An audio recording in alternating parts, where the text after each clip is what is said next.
নমস্কার, আমি মিতা। আজ আমি রান্না করে দেখাচ্ছি নিরামিষ আলুর দম। প্রথমে আমি আলুগুলো সেদ্ধ করে ছুলে নিলাম।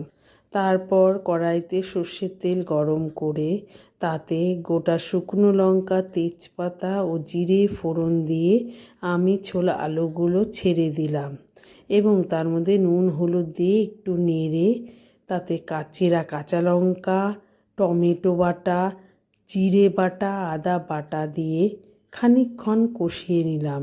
তারপর তার মধ্যে আমি কাশ্মীরি লঙ্কা গুঁড়ো, চারমগজ, কাজু ও পোস্ত বাটা দিয়ে কিছুক্ষণ কষিয়ে তাতে জল দিয়ে কিছুক্ষণের জন্য ঢেকে দিলাম। এবার ঝোল ফুটে এলে তাতে গরম মশলাগুলো, ধনেপাতা ও কাঁচা লঙ্কা দিয়ে ঘি দিয়ে নামিয়ে নিলাম। এইভাবে তৈরি হয়ে গেল আমার নিরামিষ আলু।